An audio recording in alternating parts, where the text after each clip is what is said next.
Welcome to wiring part 2, where we install some lights and accessories on this golf cart. Today we're going to do this entire wiring harness. We're going to run it to the front lights and hook those up. The back lights we're going to wait a minute for because we need to drill some holes in the back still. The biggest priority today was how to wire the inside of the engine compartment for all this stuff. I decided to use carriage bolts that I had laying around and drilled some holes with a step bit. These are very secure. We just gotta make another cable going from here to there, so that way the battery switch still shuts off this entire positive bus bar. The ground bus bar is gonna go from here to here. We're gonna loosen that up and replace that bolt. That's the engine ground strap right there. We should be able to get a good ground here, and then we'll hook all of our grounds for the lights and stuff here. And our power here, so that they're close enough together where I don't have to run completely separate wiring runs. We got to get a battery cable, and we're going to cut it in half and add another end to it. So we're going to go from here to here, and then from here to there. Obviously you can see not very long runs. None of this stuff moves independently except for the actual engine right here. I don't think it's going to be a real big problem. I'm trying to keep everything neat and organized and easy. Overall, that's the project for today, and let's get going. The other thing we're adding today is a 12-volt power supply for some USB charging, and it has an on and off button and a voltmeter in the center so you can actually see what the voltage is going to be on the battery. I want that just because I'm adding lights and accessories and stuff to this thing now. I want to make sure that our starting battery is good to go. At a future date, we're either going to do a solar system, which we'll talk about in another video, or we're going to get a harness and make it so we can have two batteries, one in the back, or two in the back even, and it will all be charged by the same system, but separate from each other. It's kind of funky. That's the plan. We'll see what happens. I don't know if I really want to put a solar panel on top. It's just a lot extra work and a lot more wiring to run, but we have this compartment back here where the golf clubs kind of used to sit. If this wasn't here, I think that's a perfectly good spot to put an extra battery box, a big battery, or two smaller ones. Make a little battery bank to run all these accessories, because eventually I'm just gonna put this wire back on here and then run a wire from here all the way to the back and have all the accessories and everything powered. Let me know what you guys think about that in the comments, or if you have a better idea or a different idea. Now that the wiring harness is almost ran, we gotta wait and go pick up these cables to go here for actually having power at this bus bar. The ground and power for the wiring harness for the front lights and rear lights are gonna be pretty much good. We just did a self-tapper here for the relay. Runs straight down. It's a little bit messy, and we have a lot of extra harness, but the rear lights are going to connect here, so we just got to clean everything up a little bit. Underneath, it runs through the channels with the normal wiring harness for the golf cart and comes up here, and then we got to put some ends on the wires that you see there and connect them to that. Should be fairly simple.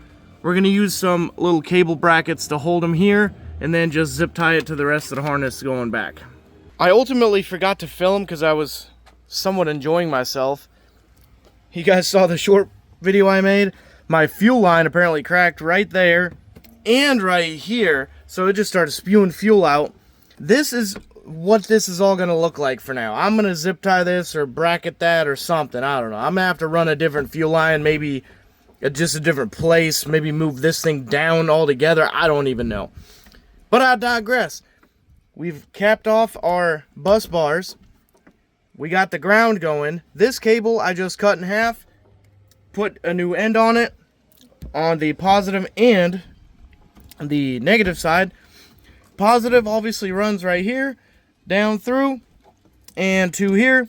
Just gives power to the starter solenoid, which ultimately fires this baby up. Then we have the ground going there. These two grounds, one is for the USB port thing, and one is for the actual wiring harness. Same with the power wires right here. They're both inline fused, so I don't have to worry about that. Except this one I might replace because I don't really like those style fuses. Let's see if everything works. Nope, nothing works. So we turn on the battery switch. We have full power without key on. And we are rocking 12.6 right there. It charges at 15, which is crazy.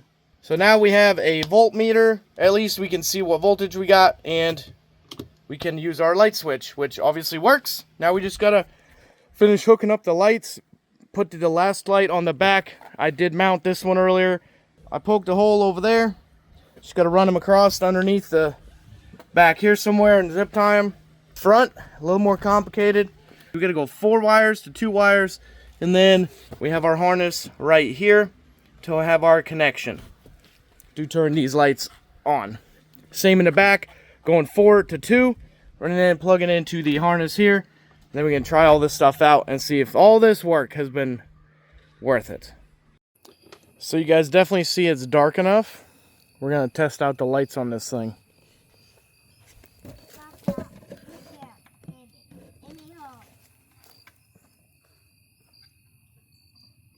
the key in. Whoa! Let's go, man. Yeah, it's working great. That looks awesome. Now we can see.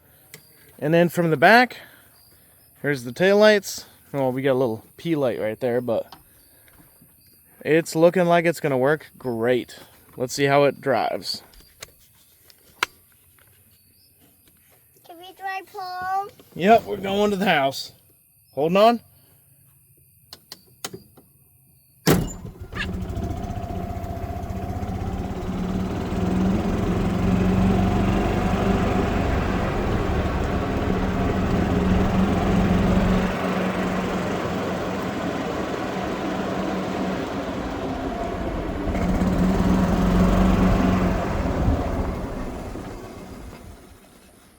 I'd say that works pretty good. See y'all in the next video. It is a little bit inconvenient that it reflects off of this right here because it makes the windshield kind of... Your car works? Cool. It does make it reflect off the windshield a little bit. So if we put that down, it won't be a big deal. But you can see how like dirty it is. So at night, it's kind of hard to see. That's the only issue I see with having it right there. And it's kind of reflecting off this right here. I can't really tilt them down anymore, but I think we'll be okay.